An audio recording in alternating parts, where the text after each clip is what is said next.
Today, we made some major progress on the LTD. If you don't believe me, just check it out yourself. Today, hopefully, all this stuff, even this, will be mounted over here nice and neat in our 1984 Ford LTD that we've been building for our super sleeper build. Y'all come here and I'll show you what we got. This is 100% an eBay score. These things are usually like 250 bucks, these Darrell transmission / oil coolers. I got this thing for like 80 bucks. They even come with all this ragged square tubing that I probably won't need, but I got it in case I need it. And we have this Speedway cross-flow radiator. Let me get this thing set up so y'all can see. And we did actually do things correctly and buy a fan shroud and put an 18-inch electric fan on it, so hopefully this baby will stay nice and cool. And we put an air conditioner on it. So we went ahead and mounted this AC condenser that we got from Summit Racing. It's just a $50 universal AC condenser. We built some custom brackets, and got everything mounted up. And can't overlook the elephant in the room. This is a VS Racing Billet 85102 turbo. The journal bearing, you know, it's not a fancy ball bearing or anything. You don't really, from my understanding, listening to turbo guys talk about turbos, running a ball bearing on the road to where you're going to be heat cycling the car a lot and stuff, that's really not the thing to do. They do have their place, you know, when you're 60 footing real hard in drag racing, only applications, you definitely do want a ball bearing turbo, but we're going to be running this thing on the road a lot, pulling in parking lot, shutting it down, letting it cool off, heat up, heat cool off, heat up, cool off, and so forth, you know. And they say that's not good on the ball bearings, you know, it kind of, the oil kind of coaks, that's the terminology they use, coke. It coaks on the ball bearings, it causes the ball bearings to start skipping and all this stuff. And anyway, there's turbo guys that know about turbos to talk about that stuff. That's why we're going with a journal bearing turbo. And this is just it's a Power Go Motorsports, 4-inch core, 3-inch pipe and intercooler. And if you see this bar right here, I've just got this thing tacked in here. We're going to be mounting the radiator and the intercooler and all off of this. This is our main, be like our main support up front. We'll be mounting everything off that, except for the transmission cooler. We're going to put it in the back. Try to tuck it nice and neat somewhere back there. That way we don't have hot oil pumping to the front of the car, where if we ever, God forbid, we ever did have an oil line or a transmission line rupture, it'd be behind the rear tires. That way if it ever did rupture when you're going down the track, you don't do the tractor steering, you know, never ends good going down the track when you're tractor steering. But anyways, so we'll go over that. That'll be the last thing we do in this video. Right now we're going to focus on getting this intercooler mounted, getting the radiator mounted, and then we're going to focus on getting our transmission mounted. We're going to try to do that right in here. We're probably going to have to cut this bar out and maybe just come 90 straight down. And like, I don't think there's enough room.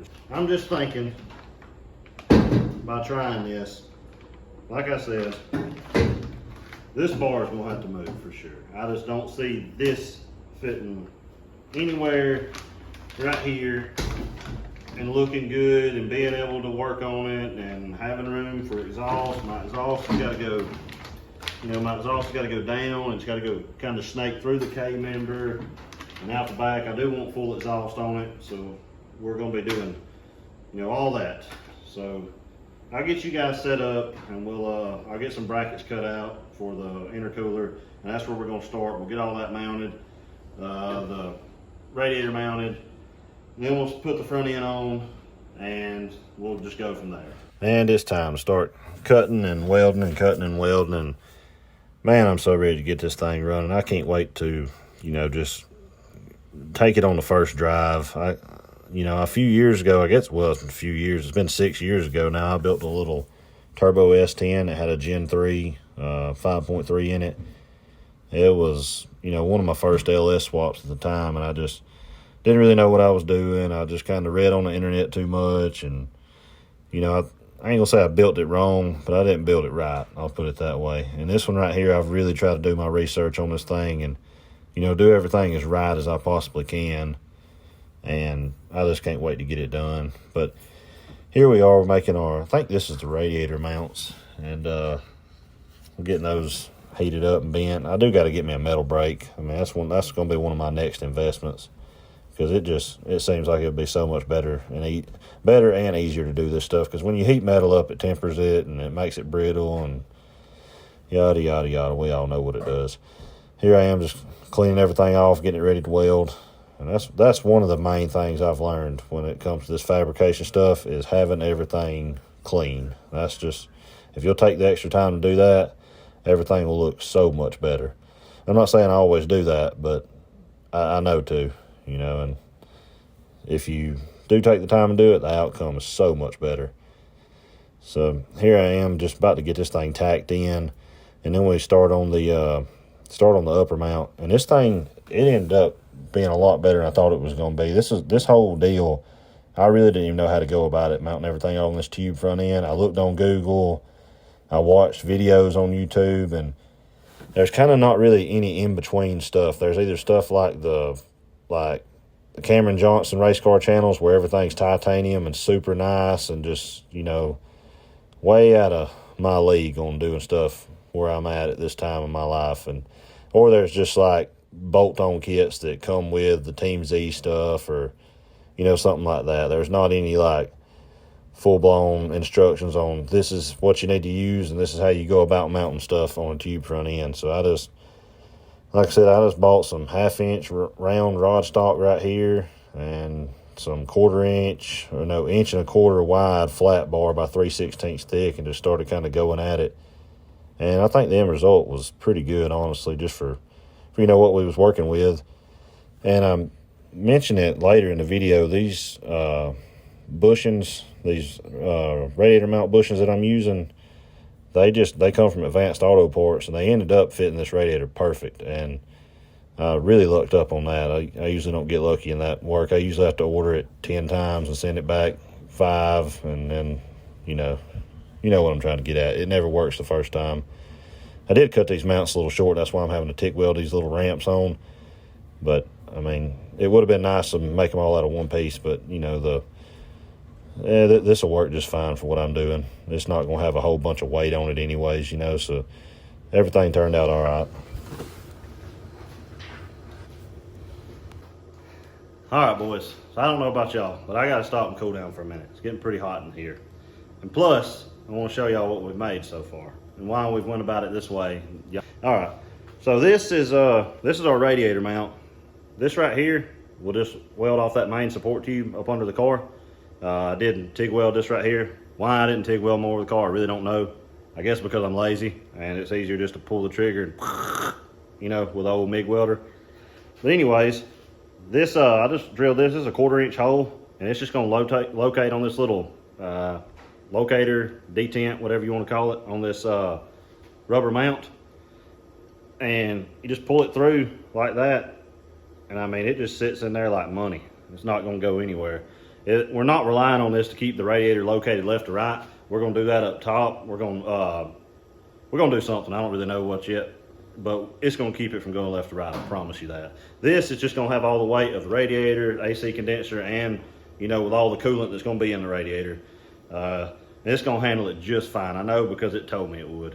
And it's TIG welded. Like, everything TIG welded is perfect, right? Just kidding. But anyways, I believe it'll hold it just fine. We used mild filler on this. It don't really have any undercut or anything. It's filled in pretty good. I'm not worried about it cracking. But let me get y'all off the stand, and I'll show y'all how we mounted this intercooler, and we'll go up under here and pop this old thing on and show y'all about it and how it's gonna fit. So this is just mild steel right here, 1/2 inch round stock. We just kind of, you know, bent it as unprofessionally as we could. Ran it across here. It's anchored at 2 points on our intercooler. That's 3/16 steel. That 1.25 inch bars, or that stock that I got from the old Tractor Supply store. And let me tell y'all something. You wouldn't think it was that sturdy, but man, this thing, it ain't going nowhere. And if it does go somewhere, I don't want to be in it or around it when it does. I'll put it that way. So let me get up under here. And down here, this is just that 3/16 stock right here, flat bar. That's an 1.5 inch drop, and I think 2 3/8 inches over, something like that. And I am gonna go over these pretty ugly welds with a TIG welder and make them look a lot better, because like I said, I just didn't have my heat turned up enough, and I don't know, just basic welder excuses, you know. It'll look better at the end though. So let me switch hands and I'll show y'all how this beauty goes on. So that's just gonna go just, oh, don't fall off the jack. That's just gonna go just like so. Yep, just like so. All right, let me try holding it this time. So that's gonna go just like that. That is a very good mounting solution though, I would think. At least I hope it's a really good solution anyways. If not, I'll throw a bag of zip ties in the car just in case it breaks. And you know, I'm sure there's a lot worse than this running up and down the road. I know, because I used to build stuff a lot worse than this. But on with this radiator bracket, the next deal is mounting this turbo over here. And I'm dreading that. I really am dreading that, I'm not gonna lie. It's probably not gonna be as bad as I think it's gonna be, but it's not gonna be as easy as it should have been either, because I'm gonna have to cut stuff and move stuff. But hopefully, like I said, we can just do a little work on this bar. I'm not really too worried that it's not gonna make it symmetrical. Like, I wish it was symmetrical, but at the same time, I mean, when you stab the gas and the turbo spools, you're not gonna worry about your tube front end being symmetrical, or I'm not anyways. You know, that's gonna take up all that little OCD or whatever you call it. It's gonna take it, throw it out the window. So let me get y'all set back up and we'll finish this radiator mount, and then we'll get on with the turbo stuff. So everything was going real good up to this point, as you can see, and the radiator mounts go on just fine, other than the fact, here in just a second, I go square it up and or to level it up and break one of them off, but I was able to get it put right back on anyways. And then after this, everything, like I said, kind of starts going downhill from here. I've been down here working on this thing all day long and not really taking a break, and should have just stopped right about here. But instead, you're about to see that I just press on, and I'm using a conduit bender to bend some pipe I had laying around that I was going to use for the upper radiator support / hood latch release support and all that stuff. But if you look over at the radius, it just don't look good, and it just didn't bend good. So I just scrapped that idea, and then I just move on to the turbo mounting, what I thought would be a good idea. But as you're about to see, it turned out to not be a good idea at all. And I don't know how I done this. I've cut pipe 1,000 times with a Sawzall, but I ended up cutting right into the front frame rail. So then I had to spend about, I don't know, an hour and a half fixing it, you know, making it right. And you really, you know, by the time I got done, you couldn't tell anything was done to it at all, because I took the time and filed it down, sanded it down and everything. But I wasn't even going to show this, but, you know, we're all about transparency here, you know, so we just, we adapt and we overcome, and that's what we done. All right, so I owe you guys an apology. I stopped the time lapse way early.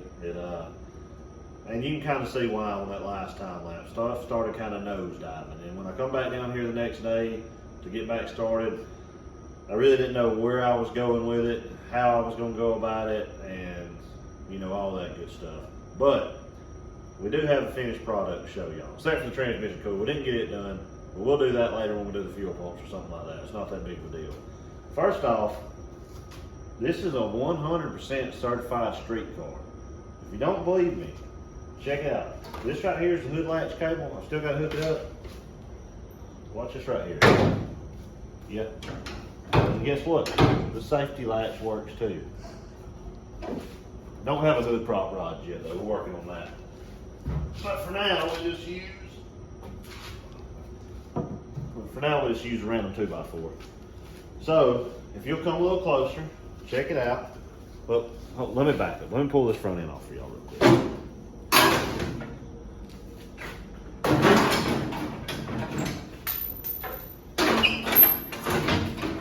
Let me put the this over here on the shelf because this thing is a collector's item and we don't want to damage it.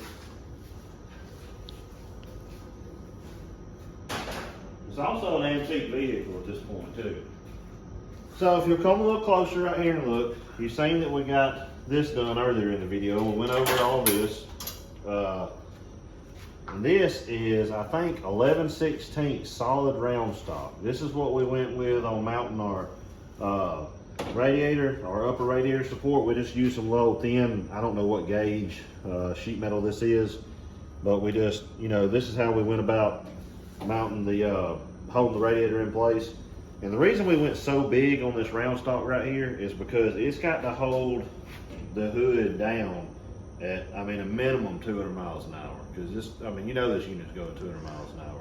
Not with me in it, but anyways. We really took the time and, you know, we wanted all this stuff to be strong. Everything aside. Because we did mount, like I said, we really did mount our factory hood latch. And I did have to shorten this safety hood latch bracket down some, and that's kind of, you can kind of look to see how we done it. That's really all there is to that. And our turbo mount, it's kind of hard to see, but we got one of those fittings that goes, let me see if I can get a light for you. We got one of those fancy fittings that goes on the oil drain right here. Can you see that? No, right here. It bolts to where the oil drain would typically bolt, and it just mounts like that, you know. And then you screw an ORB fitting into it, and then you have your oil drain. And we went over this earlier. This is the VS Racing billet 85102. My last build I had a billet 80 on, 8096 I think. This does have the 1.32 AR backside.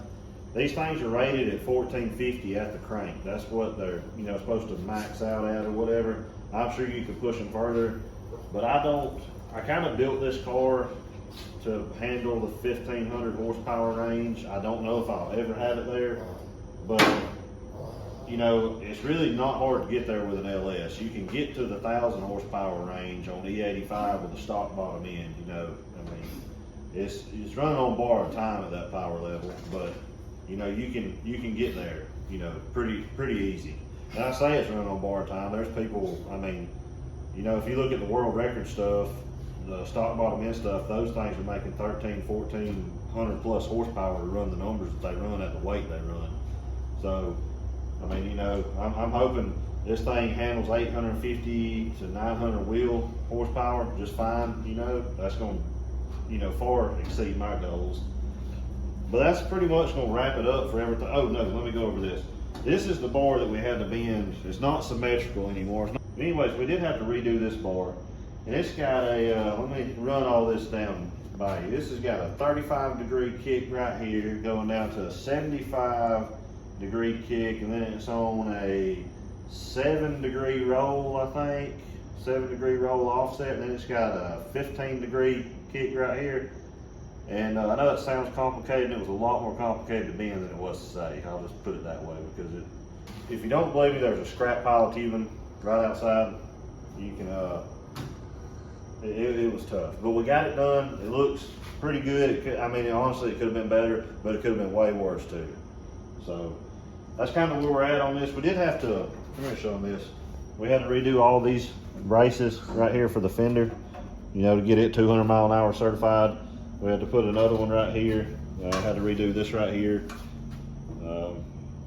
This for support. That has nothing to do with the 200 mile an hour stuff. This is pure support. But that's kind of where we're at on it. So on the next video, we're gonna do the hot side, and I've got all stainless 304 stainless steel piping for that, and I bought good quality stuff. So I'm hoping it turns out really nice, like with the gold and blue welds, like the internet welds, you know. Really hoping it turns out like that.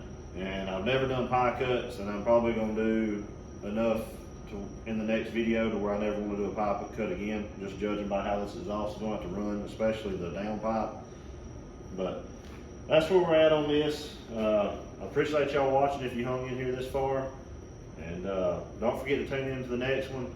And once again, thank y'all for watching, and have a good one.